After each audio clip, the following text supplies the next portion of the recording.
जो पहला नारा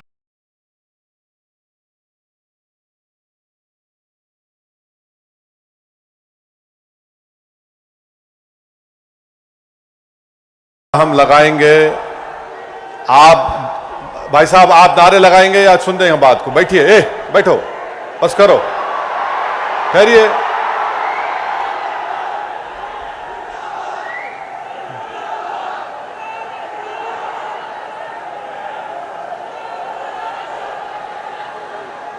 इस ग्राउंड में जितना मजमा है अल्हम्दुलिल्लाह उससे ज्यादा बाहर है, तो ये जरूरी है कि हम उनकी आवाज भी सुने।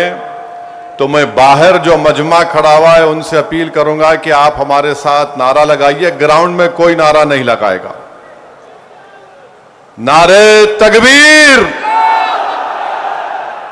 नारे तकबीर। अब हम सब मिलकर लगाएंगे नारे तकबीर, नारे तकबीर। अब आपसे तीसरी बात यह करना है, आपके पास सेलफोन है, जरा खोल के लाइट जलाओ ताकि हमारे बीजेपी वालों की दिमाग की बत्ती जले। लाइट खोलो ताकि हम इस वक्फ कानून के खिलाफ पूरे मुल्क को पैगाम दे सकें। हमारे खवातीन भी फोन की लाइट खोल सकते आप। जरा मीडिया वाले दिखाओ।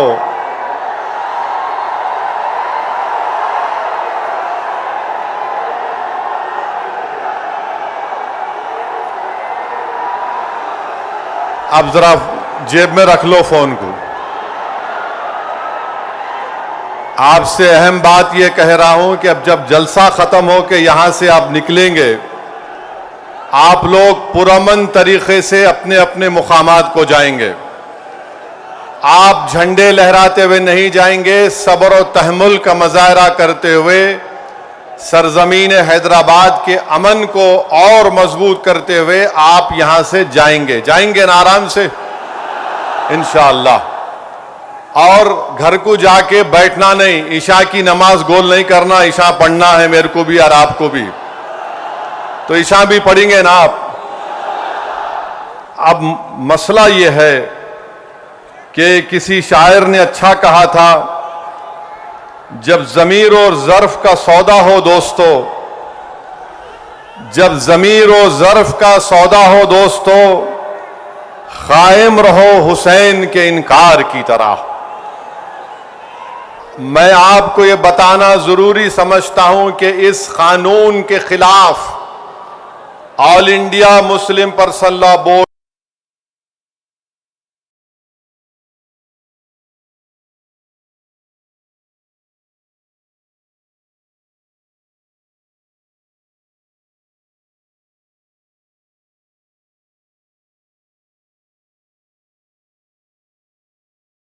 हम सिर्फ अपने कब्रस्तानों को या ईदगाह को बचाने के लिए एहतजाज नहीं कर रहे। हम एहतजाज इसलिए कर रहे हैं कि जो सियासी ताकतें आज इस मुल्क पर हुक्मरान हैं वो हमको मिटाना चाहते हैं और हम उनको ये बताना चाह रहे हैं कि हम अपने आप को मिटने नहीं देंगे। इंशाअल्लाह ताला जमहूरी तरीके से तुम मिट जाओगे। हम उनको बताना चाह रहे हैं कि हम झुकने वाले नहीं हैं। हम अंग्रेजों की 200 साल की गुलामी को कबूल नहीं किए, तो हम तुम्हारे इख्तिदार में तुम जो बैठे हो और तुम ऐसे कानून बना रहे हो जो हमारे आईन और संविधान के फंडामेंटल राइट के खिलाफ है। मैंने पार्लियामेंट में उस कानून को फाड़ा तो सिर्फ अपने तौर पर नहीं फाड़ा, बल्कि भारत के गयूर तमाम हिंदुस्तानियों की तरफ से उस कानून को फाड़ा, जो हिंदू भी है, मुसलमान भी है, सिख भी है, ईसाई भी है, जो आज भी इस मुल्क की खूबसूरती को पहचानते हैं। भारत की खूबसूरती उसका इत्तेहाद है, भारत की खूबसूरती उसका भाईचारा है। भारत की खूबसूरती नरेंद्र मोदी नहीं है मेरे अजीज दोस्तों और बुजुर्गों। भारत की खूबसूरती उसका भाईचारा है। भारत की खूबसूरती उसकी मस्जिद भी है, मंदिर भी है, दरगाहें भी है, खानकाएं भी है।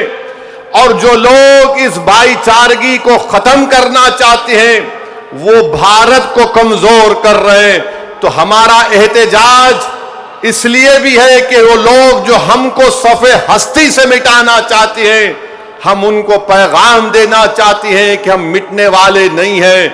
मैं बार बार कह चुका हूं, जब तक हम दुनिया में जिंदा है कयामत नहीं आएगी।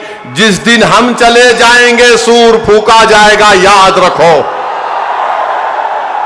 और अगर बीजेपी ये समझ रही है कि उन्होंने 2014 में इख्तिदार पर आए तो पहले ट्रिपल तलाक का ऐसा कानून बनाया जो मुस्लिम खवातीन के खिलाफ बनाया, फिर उसके बाद उन्होंने CAA का कानून मजहब की बुनियाद पर बनाया, फिर उसके बाद उन्होंने UAPA के कानून को गंदे तरीके से उसको और ताकतवर बना दिया, फिर उसके बाद उन्होंने मजहब तब्दीली का कानून अपनी अपनी बीजेपी जहां पर इख्तिदार में रियासत में बनाया, फिर अब वो यूनिफॉर्म सिविल कोड बनाने की बात कर रहे हैं।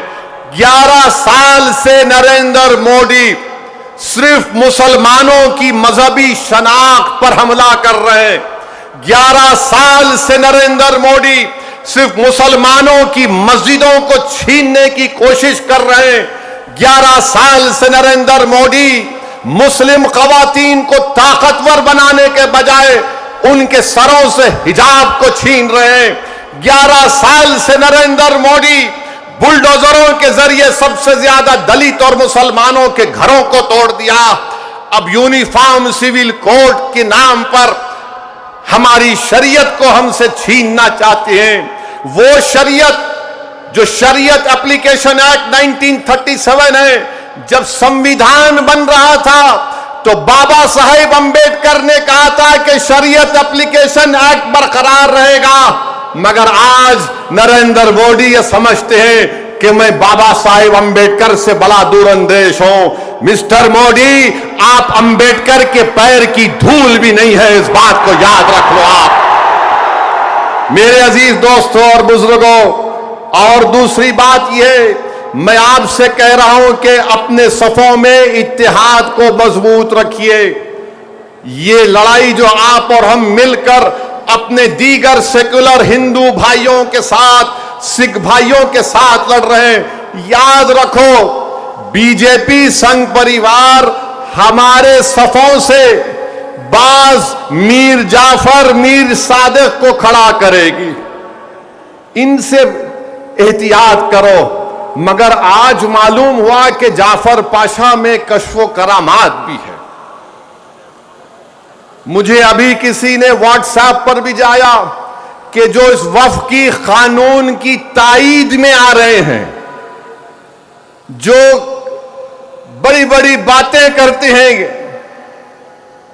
ख्वाजा अजमेरी के आस्थाने से उनका ताल्लुक है, जाफर पाशा की तकरीर को लाइव बैठकर देख रहे थे, तो मालूम हुआ उनको भी बड़ा डर हो गया है कि अब हैदराबाद से एहतजाज बुलंद होगा। अरे जो तुम ख्वाजा अजमेरी के आस्थाने के जिम्मेदार हो ना, मैं पार्लियामेंट में इंशाअल्लाह ताला ख्वाजा एक्ट के तरमीम का एक बिल लाऊंगा और प्राइवेट मेंबर्स बिल लाकर कहूंगा कि तुम नहीं बनोगे, उसमें पसमानदा को किसी को बनाना पड़ेगा। तुम तायीद करोगे, मैं तो ला रहा हूं प्राइवेट मेंबर्स बिल आइंदा सेशन में, तुम देखना।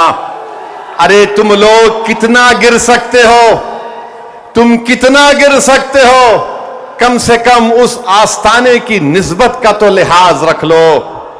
तुम उस आस्थाने की निस्बत का तो लिहाज रख लो।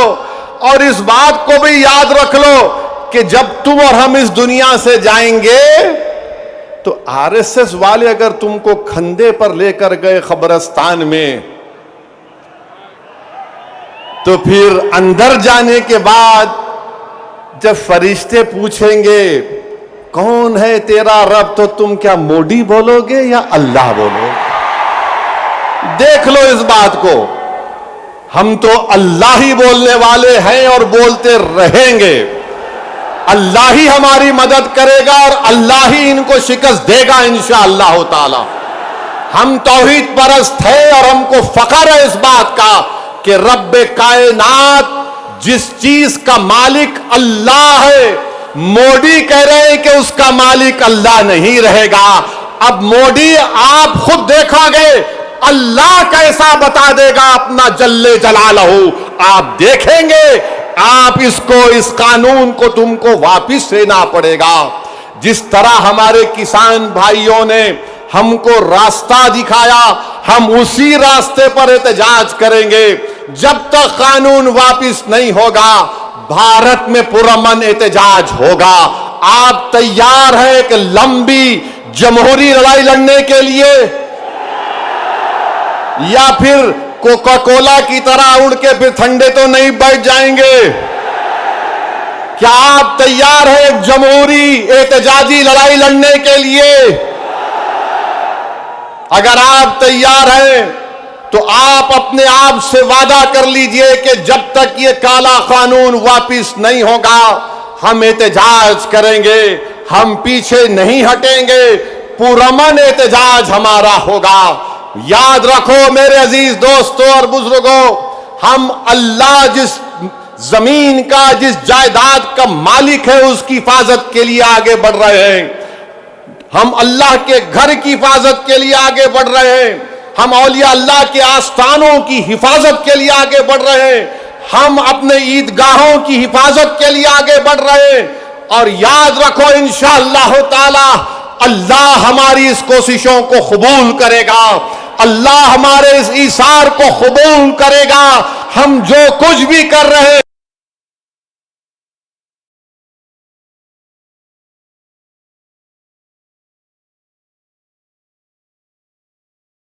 एहतजाज होगा, उसमें हिस्सा लीजिए, उसको कामयाब करिए। यह कोई सियासी पार्टी का एहतजाज नहीं है, यह इलेक्शन के वोटों को बटोरने का एहतजाज नहीं है। जिस चीज का मालिक है उसकी हिफाजत करने के लिए एहतजाज हो रहा है पूरे मुल्क में इंशाअल्लाह ताला।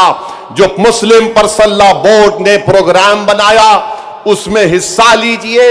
जो तारीख के दिन आपसे कहा गया लाइट बंद करना, लाइट बंद करेंगे या नहीं बंद करेंगे? नहीं तो बोलेंगे अम्मा 10 मिनट सीरियल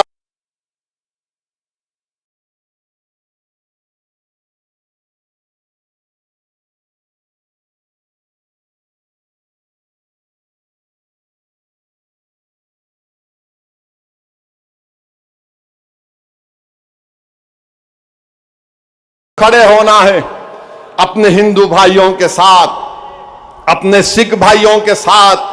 वो भी आज बड़े तकलीफ में है कि ऐसा कैसा कानून बीजेपी की हुकूमत ने बना।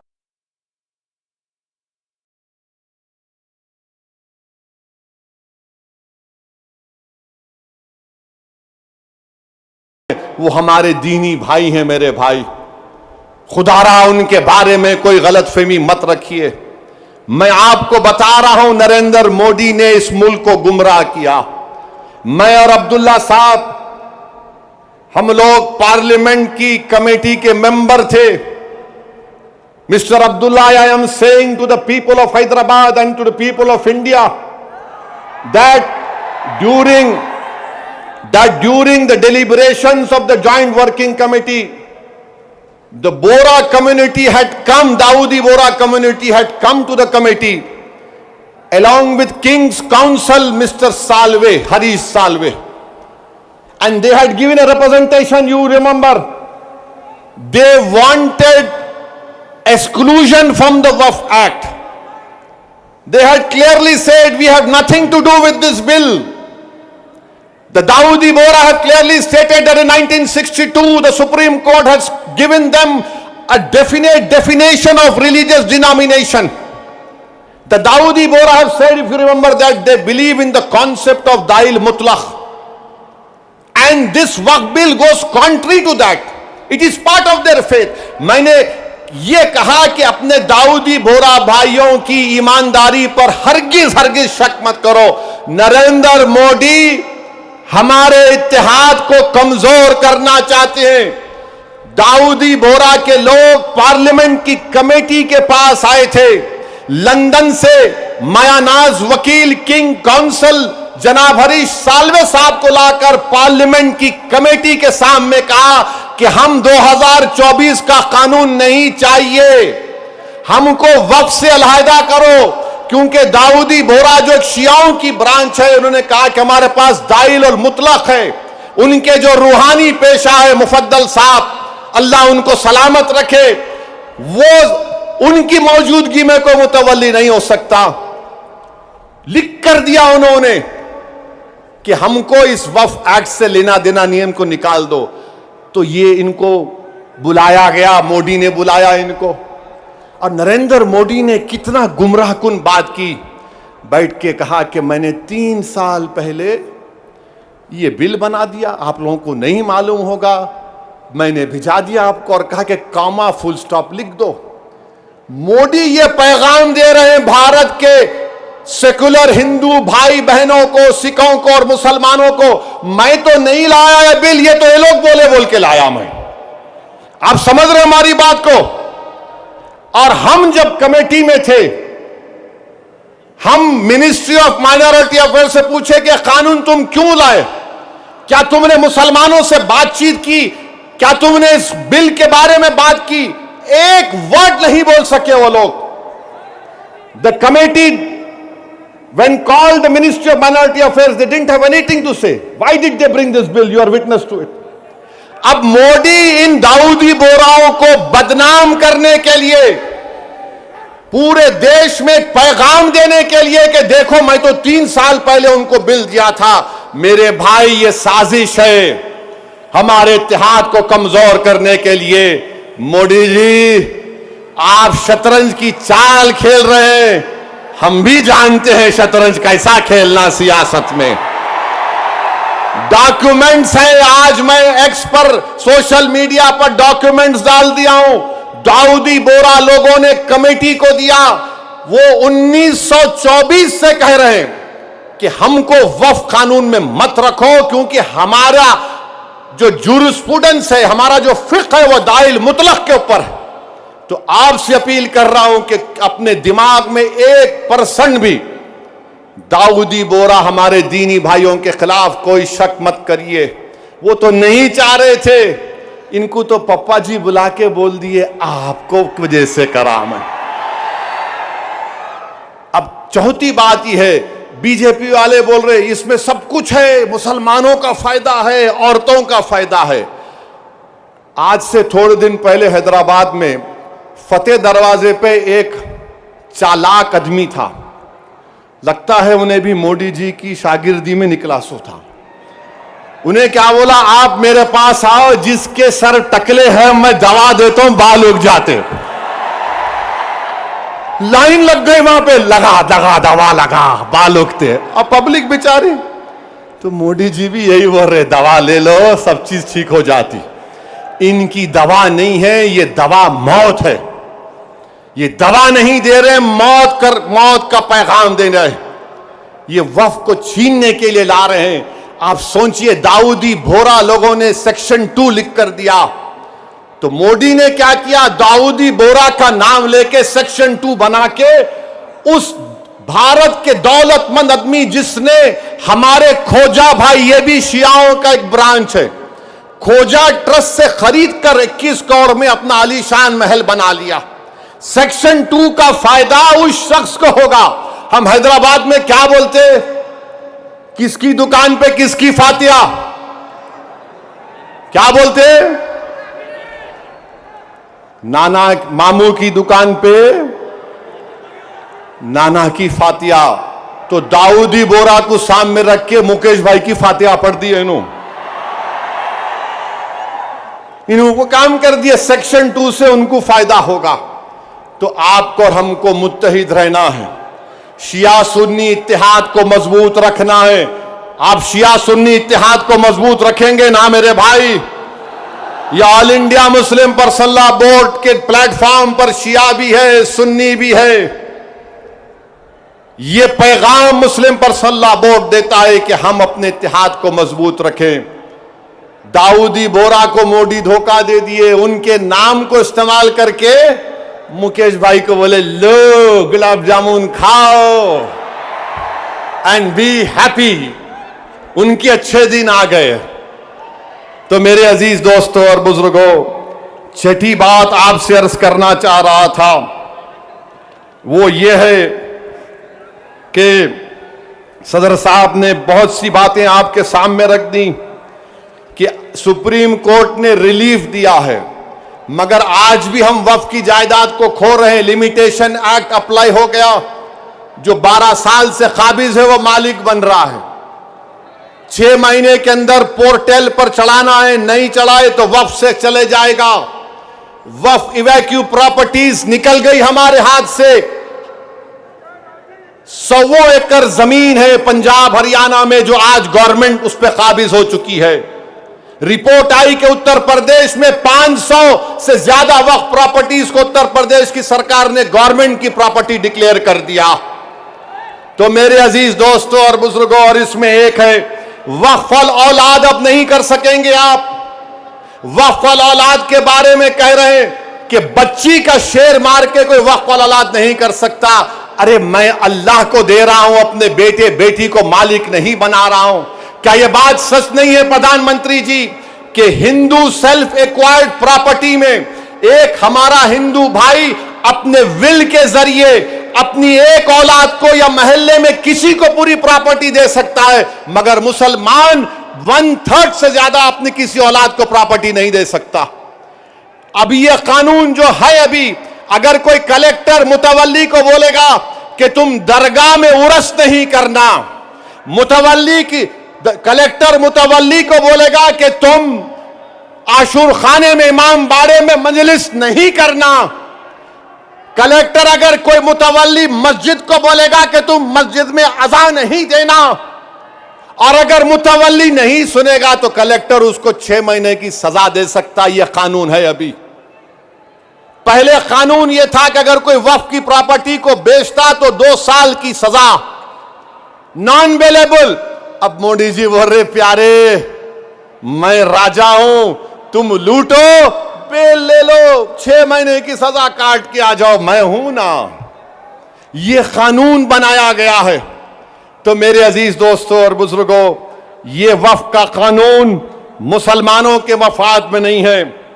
यह वक्फ का कानून मुल्क के वफाद में नहीं है। यह वक्फ का कानून भारत के भाईचारगी के लिए नहीं है। झगड़े शुरू हो जाएंगे। मस्जिदों पर यह बोला जाएगा कि 500 साल पहले ऐसा था वहां पर, और ये बार बार बोलते टीवी पे, नहीं आपको वक्फ से क्या मिला? अरे क्या कोई आपके अम्मा के महर में आया है जो हमसे पूछ रहे आप? वक्फ से क्या मिला क्या नहीं मिला हमारे को? हमारी आखिरत मिलती वक्फ को बचाए तो। ख्वाजा बंदा नवाज की दरगाह मेडिकल कॉलेज है, इंजीनियरिंग कॉलेज है, वक्फ का है। हमदर्द रूह अफ़ज़ा पिए तो वह भी वक्फ का है। कलेजे को ठंडक पहुंचती, तुम लोग पियो जरा रूह अफ़ज़ा। अब रूह अफ़ज़ा के खिलाफ उन्होंने जिहाद कर रहे जो नाक से ऐसा सूंघ के दूसरे नाक नकपुड़ी से निकालने का दर्ज देते। कहां जाएगा ये मुल्क? हद तो यह हो गई मेरे अजीज दोस्तों और बुजुर्गों कि अब कोई ये कह रहा है कि चीफ जस्टिस के फैसले के बाद इस देश में मजहबी जंग शुरू हो जाएगी। नरेंद्र मोदी जी, आप इख्तिदार पर हैं, आपकी पार्टी के लोग इस तरह की बात करेंगे? आप तो भारत के संविधान पर हल्फ लिए हैं कि इस देश में ये अंबेडकर का देश, ये मौलाना अबुल कलाम का देश, ये भगत सिंह का देश, अल्लामा फजल खैराबादी का देश, हुसैन अहमद मदनी का देश, महमूदुल हसन का देश, ये टीपू सुल्तान का देश। यहां बोल रहे मजहबी जंग शुरू हो जाएंगी। मोदी जी, बाबरी मस्जिद का फैसला हमारे खिलाफ आया तो क्या हमने ये जुमला कहा था कि मजहबी जंग शुरू हो जाएगी? हमने कहा था कि supreme court is supreme but infallible, but not infallible. Babri मस्जिद को तोड़ने वालों का क्रिमिनल केस का फैसला आया, किसी को सजा नहीं हुई। हमने कहा कि मजहबी जंग शुरू हो जाएगी। 5-5 साल से बच्चों की बेल नहीं रहे, उनकी मां बाप मर रहे हैं, मर गए हैं। हमने ये कहा कि मजहबी जंग शुरू हो जाएगी। CAA का कानून है, हियरिंग नहीं होती। क्या हमने कहा कि मजहबी जंग शुरू हो जाएगी? UAPA में डालकर हमको सड़ाया जाता है कि हमने जुमला कहा कि मजहबी जंग शुरू हो जाएगी। नरेंद्र मोदी जी, आपकी पार्टी के लोग कह रहे हैं कि रिलीजियस वॉर शुरू हो जाएंगी, मजहबी जंग शुरू हो जाएगी। किसको डरा रहे हैं ये लोग? अदलिया को डरा रहे हैं आप। इख्तिदार में रहकर अदलिया को डराएंगे आप। आपके हक में फैसला आया तो आपके मुंह में लड्डू फूटते हैं और आप रिलीजियस वॉर शुरू हो जाएंगी। यही फर्क है हम भारत के उन मुहिबान भारत में जिसमें हिंदू मुसलमान भी है। हम जब हमारी मर्जी के खिलाफ भी फैसला आता है हम उसको कबूल करते हैं। इसलिए कबूल करते हैं कि हम कॉन्स्टिट्यूशनल मोरालिटी को मानने वाले हैं और ये संघ परिवार के लोग एंटी कॉन्स्टिट्यूशन के लोग हैं। ये संविधान को तो मानते मगर उसको सब्सक्राइब नहीं करते हैं। ये फर्क है भारत के असली नागरिक में और उन लोगों में जो नेशनलिज्म के झूठे दावे करते हैं और कहते हैं कि रिलीजियस वॉर, जो कहते हैं कि अगर कोर्ट कानून बनाएगा तो पार्लियामेंट को बंद कर दो। अरे अगर तुम पार्लियामेंट में बैठकर अपनी अददी ताकत की बुनियाद पर मुझे मिटाने का कानून संविधान के खिलाफ बनाओगे तो मेरे पास चारा क्या बचता है कि मैं अवाम में जाऊंगा और फिर कोर्ट को जाऊंगा। हम कोर्ट को गए, अवाम में भी जा रहे हैं। नहीं, कोर्ट कानून कैसे बनाएगा? अरे जालिमो, सुप्रीम कोर्ट का जजमेंट कानून का मौकफ रखता है। पढ़ो, तुम लोग ट्यूबलाइट हो, तुम लोग थम्स अप हो। तुम्हारे दिमाग में एक ही बात बैठा हुआ है, नहीं मोदी है तो खुदा है। अरे खुदा था, है और रहेगा उसी का नाम। आइन है और रहेगा, मगर इस तरह धमकी देना अदालत को और फिर गवर्नर प्रेसिडेंट को बोल रहे हैं, उनको बोल रहे हैं अगर नहीं करे तो कानून बन जाएगा। अरे 142 क्या है प्यारे? 142 आइन का बनाने वाला अंबेडकर है। अंबेडकर में तुम्हारे से ज्यादा दूरअंदेशी थी। आप ये बोल रहे हैं कैसा बनाए, वो कैसा बनाए, हम ऐसा कर देंगे। मगर मेरे अजीज दोस्तों और बुजुर्गों, बीजेपी आइन पर एक फ्रॉड कर रही है और डरा रही है। रिलीजियस वार की धमकी बीजेपी दे रही है। मिस्टर मोदी, कौन रेडिकलाइज हो चुका है बताओ आप? सत्ता में आप है, आपके लोग रेडिकलाइज हो चुके हैं। इतना रेडिकलाइज हो चुके हैं कि कोर्ट को धमकी दे रहे हैं, रिलीजियस वार हो जाएंगी। मोदी जी, अगर ये धमकी देने वालों को आप नहीं रोकेंगे, देश कमजोर होगा और देश कभी भी माफ नहीं करेगा। आज सत्ता इख्तिदार आपके पास है, कल नहीं रहेगा इंशाअल्लाह ताला, कल नहीं रहेगा इंशाअल्लाह ताला। अब भारत का हिंदू भी जान चुका है कि वक्फ का कानून बनाए तो क्या मेरे को नौकरी मिलती। हिंदू जान चुका है कि मुसलमानों की नफरत को दिखाकर, मुसलमानों को डराकर वोट बटोरती आई बीजेपी। दिखाने के लिए कुछ नहीं है। 4.5-5% नौजवानों में बेरोजगारी है। उनके बेरोजगारी को दूर करने का कोई प्रोग्राम नहीं, मगर सिर्फ मुसलमानों को नफरत का निशान बना दो। तो मैं हमारे हिंदू भाइयों से भी अपील कर रहा हूं, जो आपके एंडोमेंट बोर्ड के लिए अच्छा है वो हमारे लिए भी अच्छा होना चाहिए। जो सिख गुरुद्वारा प्रबंधक कमेटी के लिए अच्छा है वो हमारे लिए भी अच्छा होना चाहिए। हमारा मुतालबा सिर्फ यही है कि हम अपनी वक्फ की जायदादों की हिफाजत कर सकें। और ये लोग बोलते नहीं वो उन्होंने ऐसा कर रहे, आजकल मुझ पर भी उंगली उठा रहे। मेरे भाई, मेरी उम्र दरियाफ्ती की नहीं है अब, और तुम याद रखो, तुम जो कुछ बोल रहे ना, मैं सियासतदान भी हूं और आधा वकील भी हूं, तो तुम्हारा वीडियो है मेरे पास, तुमको हैदराबाद आना पड़ेगा प्यारे, तुमको शॉपिंग कराएंगे। You want to see shopping, will show you shopping. जो बोले जा रहे, अगर हम अपनी जबान से बोलना शुरू करें ना, तो तुम्हारा लुत्फा कहां से आए बोल सकता हूं मैं, याद रखो। माफ करना, उलमाए कराम की मौजूदगी में बोल रहा हूं, वक्फ की कानून की मुखालिफत किस बुनियाद पर की जा रही है आप देखो। ये हो जाएगा, वो हो जाएगा, कुछ नहीं होगा, सिर्फ जायदादों को लूटने के लिए किया जा रहा है। तो इंशाअल्लाह ताला जो पर्सनल लॉ बोर्ड का एहतजाज पूरे तेलंगाना में होगा, मुल्क में होगा, अब तालकटोरा स्टेडियम में भी 22 को होगा, मैं हमारे तमाम से अपील कर रहा हूं, इसको कामयाब करिए। आपसे भी अपील कर रहा हूं कि हमको एक लंबी लड़ाई लड़ना है जमहूरियत में, कानूनी लड़ाई लड़ रहे हमारे वकील, अल्लाह हमारे वकला को सलामत रखे, अल्लाह उनको और हिम्मत दे, और अल्लाह हमको हिम्मत दे, अल्लाह हमारे ईमान को सलामत रखे। याद रखो मुसलमानों, बगैर ईमान के हम एक जिंदा लाश की तरह हैं, बगैर मस्जिदों के हम कुछ नहीं हैं, बगैर जायदादों के जिसका मालिक अल्लाह अगर कोई और कब्जा कर लेगा तो हम क्या जवाब देंगे रब्बे कायनात के सामने। थोड़ी तकलीफ उठाना पड़ेगा। आज मगरिब की नमाज पढ़ते वक्त इस चादर के नीचे कंकर हमारे घुटनों को चुबा रहे थे, और हम उम्मीद कर रहे थे कि इमाम साहब जल्दी नमाज खत्म कर लेंगे। आधे मिनट के लिए सोचो कि 50,000 फलस्तीनी शहीद हो गए मेरे भाई, 11 लाख बेघर हो गए, 15,000 बच्चे मारे गए, 18-17 के करीब खवातीन शहीद हो गई हैं। मगर उनका जज्बा देखो, वो कह रहे हैं कि हम मरने को तैयार हैं मगर अपने ईमान का सौदा करने के लिए तैयार नहीं। तो भारत के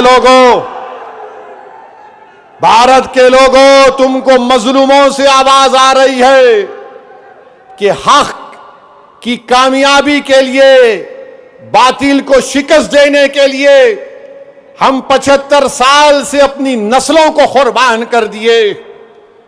तुमने और हमने नजारे देखे कि एक मां कह रही है अपने बेटे के कफन के सामने, कह रही है कि रसूल अल्लाह सल्लल्लाहु अलैहि वसल्लम, मैं अपने बेटे को आपके पास रवाना कर रही हूं। हम एक बाप को सुन रहे हैं बोलते हुए अपने बेटे के लाश के सामने कि या रसूल अल्लाह सल्लल्लाहु अलैहि वसल्लम, जो दुनिया खामोश बैठी हुई है, आप उनकी शिफा नहीं करेंगे अचर के मैदान में। मेरे अजीज दोस्तों और बुजुर्गों, हमको सिर्फ पुरअमन एहतजाज करना है ताकि हम आने वाली नस्लों को बता सकें कि 2025 में ऐसे भी नौजवान और बुजुर्ग और खवातीन थे जिन्होंने वक्त के फिरौन के सामने झुकने की तो बात तो छोड़ो, उन्होंने उसकी तकालीफ पर उफ भी नहीं कहा। हम जमहूरी तरीके से लड़ेंगे। हमारे किसान भाइयों ने हमको रास्ता बताया, कानून को वापस लेना पड़ेगा, जैसा कि मुस्लिम पर्सनल लॉ बोर्ड का नारा है, देश बचाओ, संविधान बचाओ, वक्त बचाओ। तो नारा लगाओ, संविधान बचाओ, वक्त बचाओ, संविधान बचाओ, वक्त बचाओ। आप साथ है ना हमारे इंशाअल्लाह ताला। याद रखो, तुम साथ भी नहीं है तो हम हुसैन का परचम लेकर करबला में उतर जाएंगे, क्योंकि अगर तुम साथ होगे तो यजीद को मालूम हो जाएगा कि ये हुसैन के गुलाम हैं, ये ताकत को देखकर झुकने वाले नहीं हैं। तो मेरे अजीज दोस्तों और बुजुर्गों, पुरअमन तरीके से अपने अपने घर को रवाना होइए, झंडे मत लहराइए, अब नारे लगाने का यहां पे वक्त खत्म हो चुका है। पुरअमन तरीके से अपने घरों को जाइए। बड़ी तादाद में हमारी माँ और बहनें